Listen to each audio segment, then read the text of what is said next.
from what one might call parasitic activities. Productive activities are activities that increase the well-being of at least one person, reducing the well-being of other individuals. You realize that by this definition, we avoid all sorts of interpersonal comparisons of utility. This formulation is similar to the formulation of the so-called Pareto criterion. That also assumes that we cannot compare my happiness with your happiness. And if we cannot compare your happiness with my happiness, can we still say something about social welfare increasing or not increasing? And the answer is yes, we can do this if we recognize that if my well-being increases and through my activities the well-being of others is not decreased, then we can indeed say that social welfare has increased. And there exist three types of activities that accomplish this. That is, making at least one person better off without making anybody else worse off, and in the following sense. An act of original appropriation.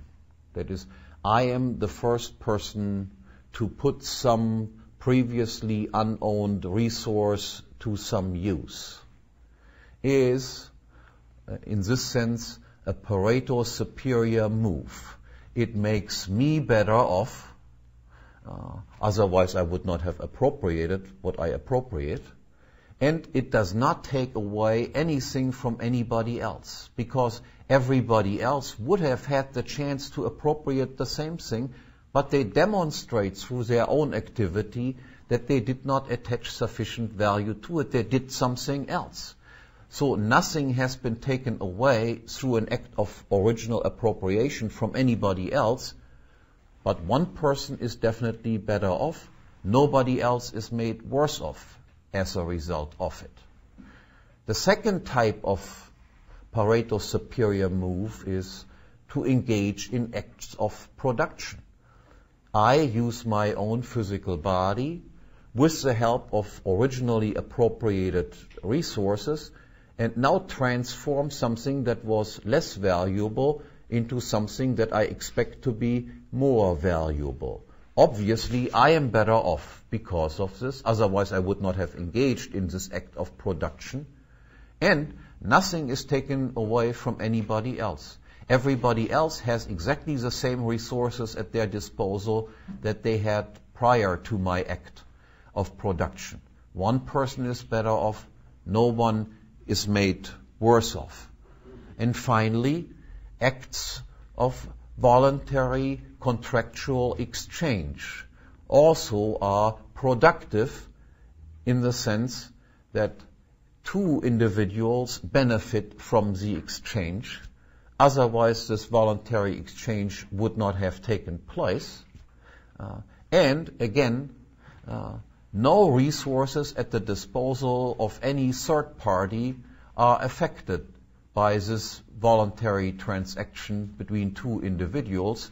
So in this case, we have two individuals gaining in utility and satisfaction, and nobody losing in utility or satisfaction as a result of that. Because of this, these three types of activities can be referred to as productive activities, as activities that increase social well-being.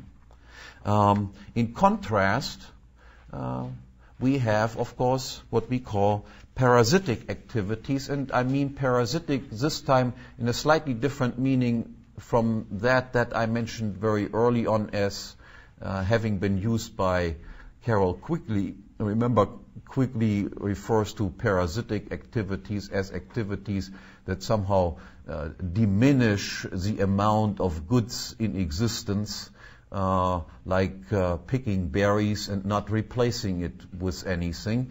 I would call this under the current definition as a productive activity. So he uses that term in a slightly different way. And at that time, when I talked about that, the use of parasitic was simply had a different explanatory purpose than the one that I'm using now. What I mean by parasitic in this context is activities that make some people better off at the expense of making other people worse off. And those activities would be obviously activities such as taking away what some other person has originally appropriated, taking away what some other person has produced, or not waiting for the agreement of some potential exchange partner, but simply robbing him of whatever is his. In this case, in all of these cases, we obviously have one person gains and another person loses.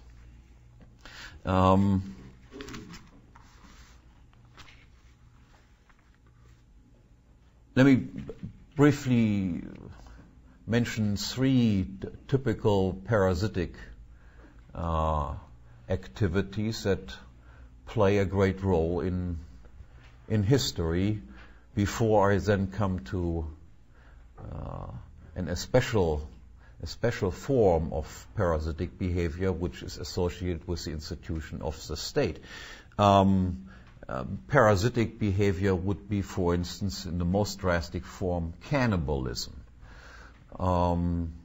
That is people simply eating another person up.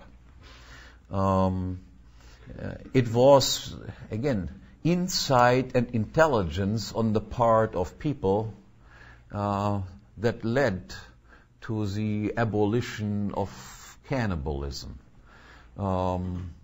People realized that, yes, in the short run, cannibalism might be beneficial. But if you have slightly longer term perspectives, you would prefer slavery over cannibalism.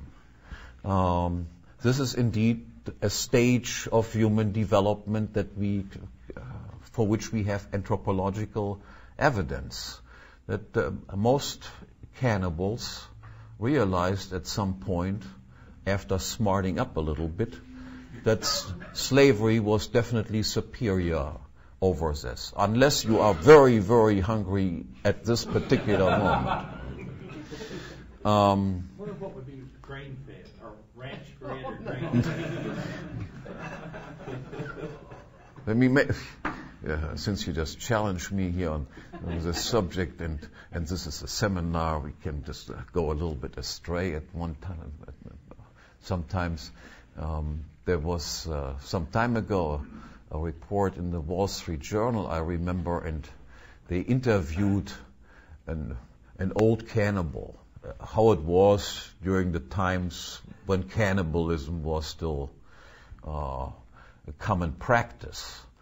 And they asked him what he missed the most about this period of cannibalism.